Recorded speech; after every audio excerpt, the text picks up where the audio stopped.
I'm here with Hendrik Van Asbroek, and he's from the company Engie New Ventures was it in France? It's in Paris.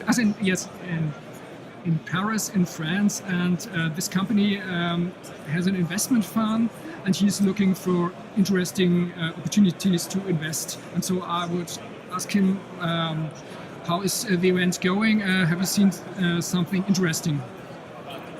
Well, we just arrived at the event today, so I had a quick look around, and I have to say, from what I see a lot of interesting companies with interesting technologies and ideas on how to make a business out of that.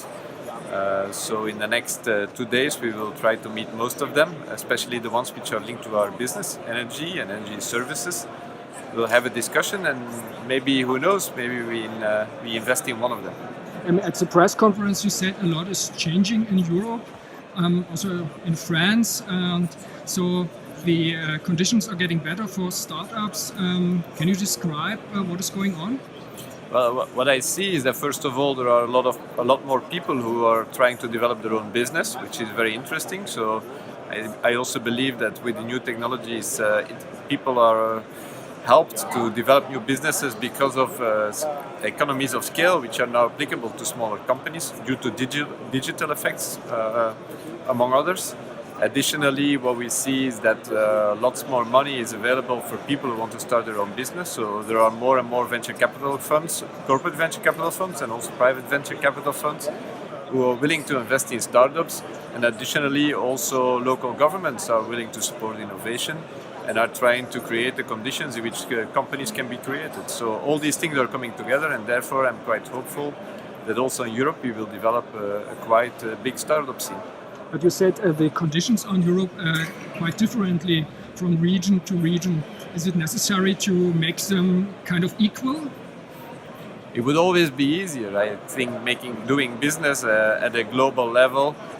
For investors like us, for instance, operating out of Paris, working for the whole world, also for the whole of Europe, it would be easier if the conditions in the different regions would be the same, and if we don't need to spend too much time in understanding the differences in between these regions.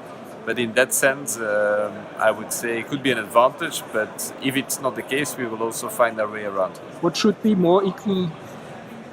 I think what should be more equal, at least, is the way government supports early stage companies, the way government supports venture capital, the fiscal regulation, which is also different in between countries for investing in risk-taking capital. Also the fiscal reasons which are developed for startups and entrepreneurs, and the way government could help them in making things more easy for them. So I think if that would be done at a more European level, that would be a positive point. Today there is a big difference in between the different regions and countries. What can we learn from the United States? From the United States, I think there are two things which are very, very interesting. One of them is that at university level, they stimulate students to be more entrepreneur. For instance, I think what's a big difference is, for instance, people who study engineering and do a very technical study. At the same time, they also make them business-wise and business-smart. And so these people, when they finish university, they're already capable of how to pitch to get investors interested in their business. I think in Europe that could be better developed. Additionally, I think in the US there is more risk-taking money available. In Europe there is a lot, but it's a bit split over the different countries. I think it would be interesting to try to pull it more and to bring it at a bigger level. So these two things could help in helping startups to grow in Europe. And the last question, you are invested here in Dresden in Heliatech.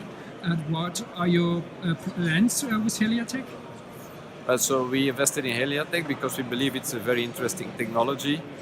We believe that the technology which Heliatech developed will disrupt the world in a sense that it will make solar energy, who's already quite cheap today, even more cheaper, and in a very big disruption way. So organic solar cells are a very interesting technology. It will also help us in putting solar where we can't put solar today, for instance on windows. and therefore we believe that this technology can help us in making the world more sustainable, but additionally supplying energy to the world in global. Okay, then thank you very much. Thank you.